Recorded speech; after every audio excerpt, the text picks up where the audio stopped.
দেশ থেকে চিরতরে বিলুপ্ত ৩১ প্রজাতির বন্যপ্রাণী আর বিপন্নের তালিকায় আছে ৩৯০ প্রজাতি। একই পরিস্থিতি উদ্ভিদের বেলায়ও।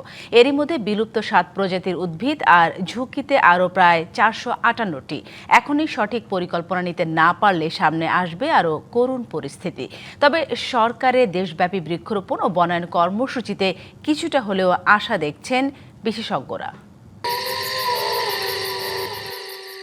ডোরাকাটা হায়েনা একসময় দেশের বনাঞ্চলে বিচরণ থাকলেও এখন বিলুপ্ত। এটি ধূসর নেকড়ে। এই বন্যপ্রাণীরও অস্তিত্ব নেই দেশে। বিলুপ্তের তালিকায় নাম উঠেছে গন্ডার, বনগরু, নীলগাই ও জলার হরিণসহ ১১টি বন্যপ্রাণীর। আবার চোখ জুড়ানো এই সবুজ ময়ূর আর নেই। বিলুপ্ত পাখির তালিকায় গোলাপি হাঁস, রাজশকুন ও সারসসহ ১৯ প্রজাতি।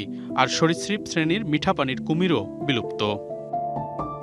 সম্প্রতি এক গবেষণায় উঠে এসেছে দেশ থেকে বিলুপ্ত হয়েছে মোট ৩১ প্রজাতির বন্যপ্রাণী, যার ১৬টি ২০০০ থেকে ২০১৫ সালের মধ্যে। এছাড়া বিপন্ন ৩৯০ প্রজাতির বন্যপ্রাণীও।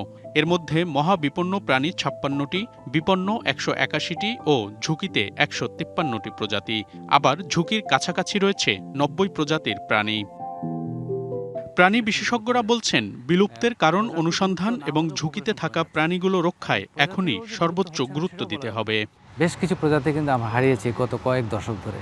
এই বিপন্ন ক্যাটাগরির তালিকাটা কিন্তু লম্বা হচ্ছে, দিন দিন লম্বা হচ্ছে। আমরা ইদানিং দেখছি যে বিভিন্ন জায়গায় কিন্তু বন্যপ্রাণী ধরা পড়ছে এবং ব্যাপকভাবে ধরা পড়ছে, এবং সেই জায়গাগুলো আগেও যেমন ঘটেছে তার মানে এখনও ঘটছে। এই উদ্ভিদের নাম ফিতা চম্পা।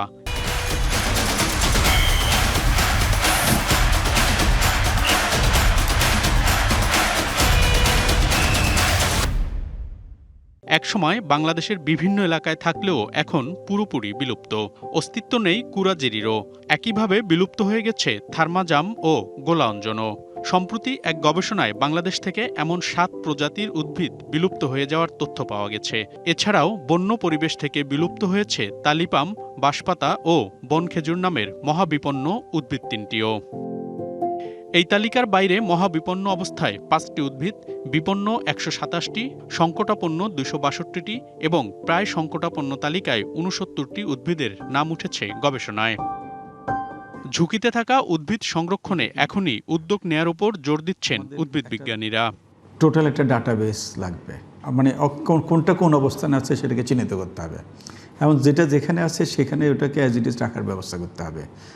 তাহলে আপনার পক্ষে সম্ভব। আর যদি সেই হিসাবটা আপনি না রাখেন তাহলে বাকি যেগুলো আছে সেগুলো চলে যাবে। বিশেষজ্ঞরা বলছেন, এই পরিস্থিতি চলতে থাকলে সামনে জীববৈচিত্র্যে আসবে আরও করুণ পরিণতি। এই অবস্থায় সরকারের দেশব্যাপী বৃক্ষরোপণ ও বনায়নের মতো কর্মসূচিকে ভালো পদক্ষেপ হিসেবে দেখছেন তারা। সরকারের এই ২৫ কোটি গাছ লাগানো, খাল খনন এবং পরিবেশগত যে পরিকল্পনা রয়েছে, এটি একটির সাথে একটি সম্পর্কযুক্ত, এবং এটি টেকসইভাবে করতে পারলে সার্বিকভাবে প্রজাতিহীনতা থেকে আমরা নিজেদেরকে রক্ষা করার একটা সুযোগ পাব। একই সাথে জীববৈচিত্র্য রক্ষায় সবার সম্মিলিত প্রচেষ্টা এবং জনসচেতনতার উপরও গুরুত্বের আহ্বান বিশেষজ্ঞদের। মনিরুল সোহাগ, ডিবিসি নিউজ, ঢাকা।